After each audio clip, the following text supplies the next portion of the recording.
సంఘ బిడ్డలందరికీ నా వందనాలు. నా పేరు నా దగ్గర అవుతానండి. చిన్న ప్రార్థన చేసుకున్నానండి. స్తుతి స్తోత్రం స్తోత్రం స్తోత్రం స్తోత్రం మహాపరిశుద్ధుడ మహోన్నతుడ సర్వోన్నతుడ సర్వ సృష్టికర్త కోటి కృతజ్ఞతాస్తుతులు స్తోత్రాలు ప్రభా. ఈ సమయంలో అయితే నాకైతే ఏమీ రాదు ప్రభా. నీ సన్నిధానంలో నిలబడుతున్నాను. పరిశుద్ధాత్ముడు వారిని అగ్ని చేత అభిషేకం చేత నన్ను కమ్ముకునే ప్రభా. మీరే నాలో ఉండి మాట్లాడమని అడుగుతున్నాను ప్రభా. నాకైతే ఏమీ రాదు ప్రభా. సంఘంతో నాతో అందరితో మీరు మాట్లాడాలనుకున్నారు. అదే తెలియపరచమని అడుగుతున్నాను ప్రభా. అయ్యా మొదటి మాట కనుక నేను మాట్లాడతాను. మీరు ఇచ్చిన కృపను బట్టి మీకు లెక్కలేని కోరుకోవాలి. కృతజ్ఞతాస్తుతులు స్తోత్రాలు చెల్లిస్తూ ప్రభా ఈ చిన్న కొద్ది ప్రార్థన అడిగి వేడుకుంటున్నాను పరం తండ్రి. ఆమేన్.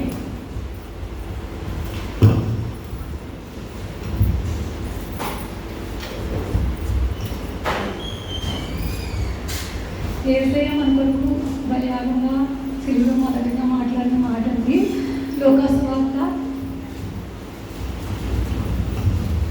23వ అధ్యాయము 34 వచనమండి.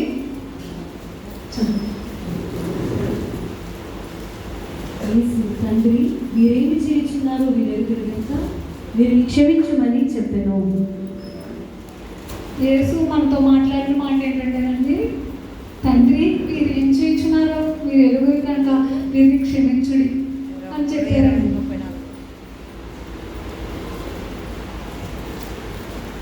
ఆయనది యేసయ్య మనసు క్షమించే మనసు అండి. ఆయన అంత శ్రమ పడుతూ ఆ సిలువలో ఉదయం నుంచి ఎంతో రక్తం కారిపోతున్నా ఎంతో నలిగిపోయినా ఆయన ఆ సిలువలో నుంచుని అక్కడ ఎంతో చేతికి మేకులేసి నాటేసినప్పటికీ ఆయన ఎంత నరకయాతనలు వేస్తున్నా కానీ మన కొరకు ఎంతో త్యాగం చేస్తూ ఆయన ఒక మాట చెప్తున్నారండి. మనల్ని క్షమిస్తున్నారు.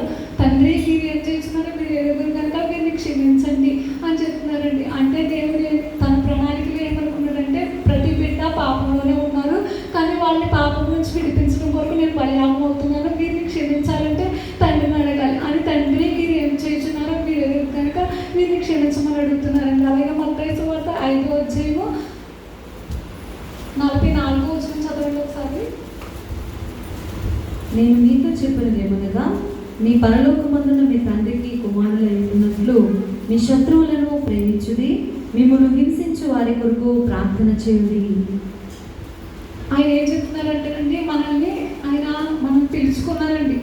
మనం పరిశుద్ధులై ఉండడానికి ఆయన పరలోకపు తండ్రి కుమారులై ఉండడానికి మనం పిలుచుకున్నారండి. పిలుచుకుని మనల్ని శత్రువులు ప్రేమించమని చెప్తున్నారండి. మనం శత్రువులు ప్రేమించే వారంగా ఉన్నామండి. మనము అసలు ప్రేమిస్తున్నామంటారా? కనీసం తోటి వారినైనా ప్రేమించే వారంగా మనం ఉన్నామంటారా?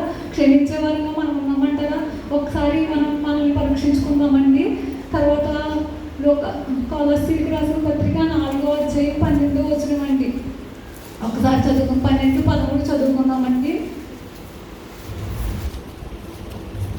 మీలో ఒకడును క్రీస్తు యేసు దాసుడైన ఎపఫ్రా మీకు వందనములు చెప్పుచున్నాడు. మీరు సంపూర్ణులను ప్రతి విషయంలో దేవుని చిత్తమును గూర్చి సంపూర్ణాత్మ నిశ్చయిత గలవారని నిలకడగా ఉండవలనని ఇతడు ఎల్లప్పుడూ మీ కొరకు తన ప్రార్థనలలో పోరాడుచున్నాడు. ఇతడు మీ కొరకును లవదేయొక వారి కొరకును హియోరాపొలి వారి కొరకును ఒకసారి క్షమించండి. కాగా దేవుని చేత ఏర్పరచబడిన వారును పరిశుద్ధులను ప్రియులైన వారికి తగినట్లు మీరు జాలి గల మనస్సును దయాళుత్వమును వినయమును సాత్వికమును దీర్ఘశాంతమును ధరించుకొనుడి. ఎవడైనను తనకు హాని చేసనని ఒకడు అనుకున్న ఎడల ఒకరినొకడు సహించుచు ఒకరినొకడు క్షమించుడి. ప్రభువు మిమ్మల్ని క్షమించిన లాగున మీరును క్షమించుడి.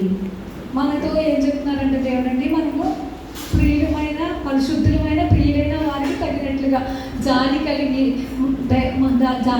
మనస్సు కలిగండి, దయాలత్వం కలిగి వినయముతోనూ సాత్వికముతోనూ దీర్ఘశాంతము ధరించుకుని మనము ఎవడైనా మనకు హాని చేసిన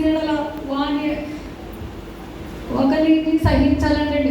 మనల్ని ఎవరైనా ఏమన్నా అన్నారనుకోండి, మనం కోపం తెచ్చేసుకుని వారితో మనం మాట్లాడమండి.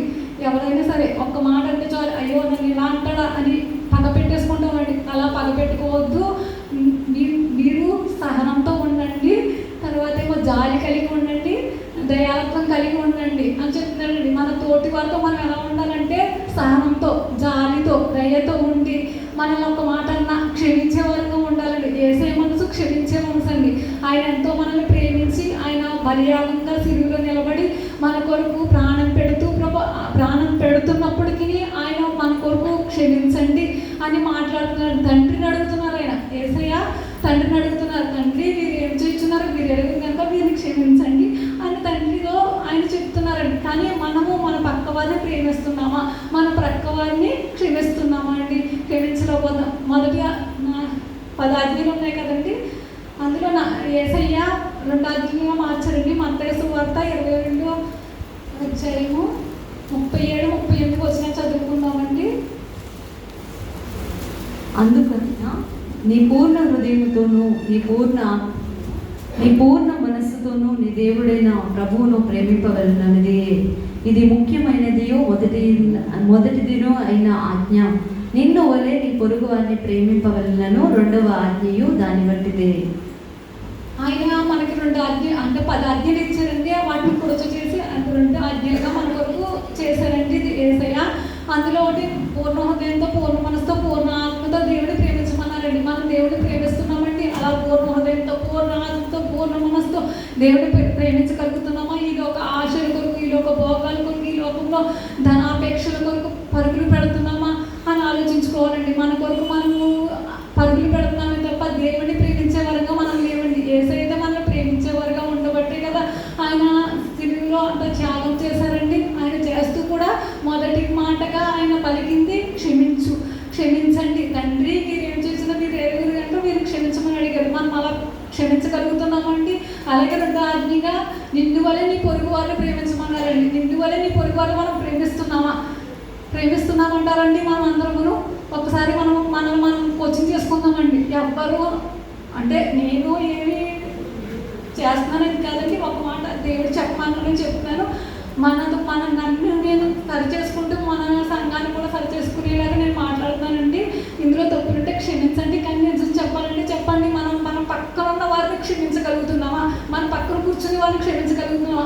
మనల్ని ఏదన్నా అలా చెయ్యకు ఇలా చెయ్యి అంటే అయ్యో నన్ను అలా అంటావా, నేను ఇంకా రాను, మానేస్తాను, సంఘాన్ని మానేస్తాను అంటే ఒక పాట పాడి 2వ పాట పాడుతుంటే పాడొద్దు అని చెప్తే సైనికుల మీద కోపగించి పాటలు పాడటం మానేస్తున్నామండి. లేకపోతే ఎంతెందుకు వాకింగ్ చదవడానికి నిన్నొద్దు ఇంకొక ఆవిడ చదివిస్తామంటే కోపకి చదివే నేనే చదవాలి, ఆవిడ చేసి చదివించడం ఏంటంటే మానేస్తున్నామండి. అలా మనం ఉండకూడదండి. అలాగే కాకుండా ఇంకా కొన్ని పనులు అలా చెయ్యాలా, నేను చేయకూడదా, నేను చేస్తే మీకు ఏం పోయింది అన్నట్టుగా కొన్ని మాటలు మాట్లాడుతున్నారు. అలా ఉండకూడదండి. మన సంఘంలో ఉన్నప్పుడు తండ్రి మనల్ని ప్రేమించి తన కుమారుడిని భూమికి పంపించి మన కొరకు త్యాగం చేయడానికి యేసయ్యని భూమికి ఎలా తీసుకొచ్చారో ఆయన సిలువ వేయబడుతూ మొదటిగా మనతో చెప్పారండి, క్షమించండి తండ్రి, మీరేం చేస్తున్నారు, మీరు ఎదురుగా మీరు క్షమించండి అని చెప్పారు కదండి. అలాగే మనతో ఉన్న వారిని క్షమించే వారిగా మనం ఉన్నామండి. ఇంకొక మాట అండి, మత్తయి సువార్త 6వ అధ్యాయము 12-14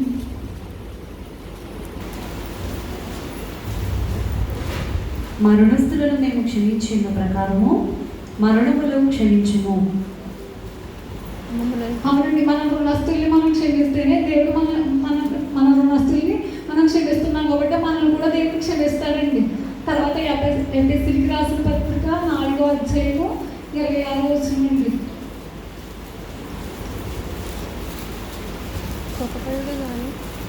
కోపపడుడి కానీ పాపము చేయకుడి, సూర్యుడు అస్తమించే వరకు మీ కోపము నిలిచి ఉండకూడదు. అవునండి, ఈ మాటలో దేవుడు ఒక మాట చెప్తున్నారండి. మనతో ఒక మాట అందరూ గ్రహించుకోగలిగితే మనం చేయగలమండి, ప్రతిదీ చేయగలమండి. మనలోనూ దేవుడి ప్రేమను కలిగించి ఉండి ఆయన ఒక మాట చెప్తున్నాడు, కోపపడుడు కానీ పాపం చేయకండి. సూర్యాస్తమయం మొదలుకొని సూర్యోదయం మొదలుకొని సూర్యాస్తమయం లోపల కోపాన్ని విరమించుకోవాలండి.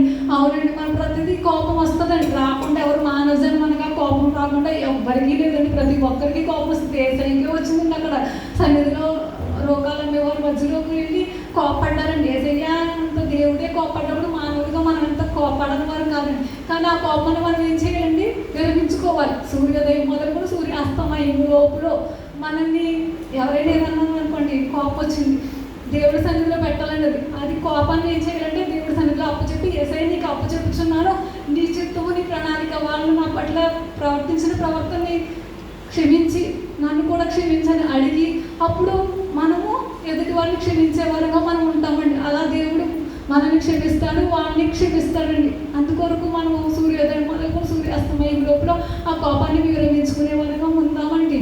ఇంకా మన ప్రవర్తన మార్చుకుని ఈ లోకంలో దేవుని బిడ్డలుగా ప్రతి ఒక్కరికి తెలియజేయాలి. దేవుని కొరకు మనం తెలియజేసే వరంగా మనం ఉన్నామండి. ఏసై చిన్న పరిశుద్ధ వాక్యం దేవుడు దీవించును గాక. ఆమేన్.